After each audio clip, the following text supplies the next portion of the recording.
Your suffering gives you the power to help others avoid it.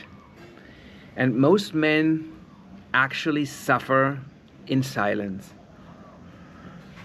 Why am I making this video, guys? So first off, I wanted to recognize that in my last video, why I left Germany and I'm not gonna go back, I think I struck a chord with a lot of comments from you guys where you told me that you were in the same situation, that you basically felt lost and hopeless and just in a bad place. Where I remember one comment from a guy from the Netherlands. There were plenty of comments, and so I wanted to talk to you specifically, guys, because we're in the same boat and it's not an imagination. So your suffering is of course real. But I also want to share some encouragement here, because I know this can feel like there's no way out, right? You can easily get lost in a train of thoughts that's so negative that spiral you out of control. And then you just have this constant feeling of worthlessness and you feel invisible, you feel irrelevant, then the world does not respond. And it feels like there's no opportunity, right? And then when you don't have the money, you don't have the vision, maybe the clarity where to go, what to do, how to get out of that mess, that's emotional mess in the first place, and then also the practicality behind it, right? So how to craft a plan, and how all of it can feel so daunting, and so I want to share some encouragement here in this video, because there is a reason for everything on this fucking planet, guys. And so if you're suffering right now, it does not mean that you're gonna be suffering tomorrow. You just need to you need to know one of the most undervalued skills is the ability to distinguish between truth and falsehood. It's actually there's one guy called Naval Ravikant. This is this Indian American investor, angel investor, and he's got some good content out there. He wrote a pretty good book. There's one quote of him, like, the most important skill you can actually develop is being able to distinguish between the two, falsehood and truth. And there's absolute truth behind the statement.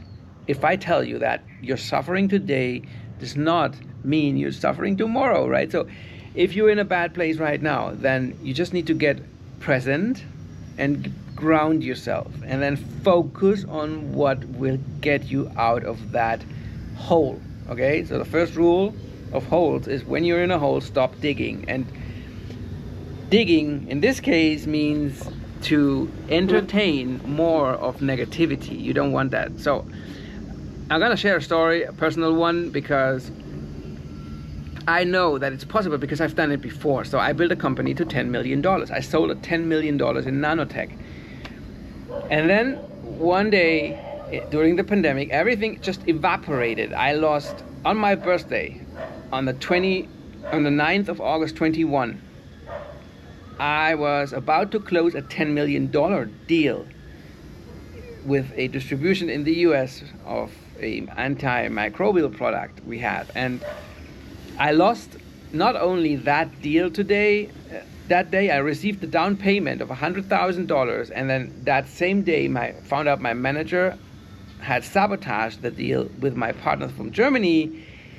And so I lost not only the deal, but it was actually everything that I lost that day, my company too. So I went from, in the morning, thinking that I'd had closed a $10 million deal to losing it all the same day. What I did is I went full on alcohol and cocaine. I overdosed and ended up in a hospital. I almost killed myself that day.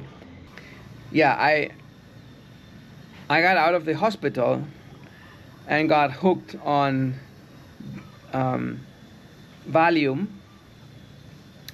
And so it took me a few months to get off that again. And then I decided to, you know what? You have to quit everything. I quit everything, but I lost everything also. It's like I had to leave Mexico after 21 years living in that country, and I was left with a baggage, with a piece of luggage, nothing to my name but a piece of luggage. And then on the In 21 December, the 6th of December of 21, I left Mexico after 21 years living there and 13 years of building a company that turned out to be my identity. I had lost my money, lost my identity. I thought I was lost in like completely. But that was a moment of rock bottom, and it's also a new beginning. And so you have to be able to let go of this shit, and then you just craft a new vision. So that's what I'm basically trying to tell you. You can craft a new vision. Purpose can be chosen. It's not like magically assigned to you. No, you can choose your purpose.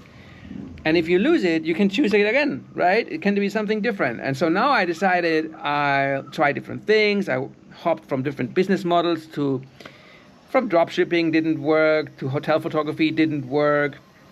And then I ended up writing. And this writing started to serve me as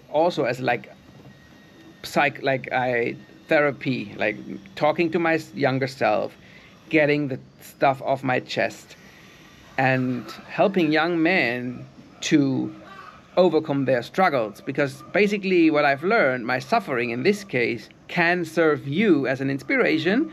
Why? Because you can build and sell a company you can make $10 million, lose everything, and do it again. Why? Because I've done it before. And so can you. It's possible. You just need to focus on what is here right now, what's at your disposal, and play the game with the cards you've been dealt. That's possible. That's like the Stoicism 101, right? And so what you can do right now, you can craft a plan, you can start writing, and you can publish for free on the internet. That's available to you right now. You don't have to pay for that, okay? And then as you do that, you gain clarity, because writing it down will inevitably help you to get clarity on your thoughts, the clutter, that weed out the stuff that doesn't serve you, and stay with the things that inspire you. Get interested in stuff that helps you, because you deep down you know what you need to do to get the shit together, right? You do. You just have been procrastinating, or you have been lazy, or you have been whatever that's holding you back. If it's people that holding you back, yeah, maybe you should get away from where you are, get on that plane, be alone, stay alone. Most men suffer in silence, and that's not necessarily a bad thing. There's no empathy for losers in this world. There's no empathy for men that go through deep shit. There's really no empathy for that. Women have all the empathy in the world when that happens, but men just don't accept it. And so here we are with an opportunity at our hands, and life is good, guys. So just remember, you only need to take the first step. Forget about the staircase, okay? I would be happy to help you, jump on a call with you, give you some inspiration, get on my newsletter, and let's keep in touch and talk to you next time. See you in the next video, guys.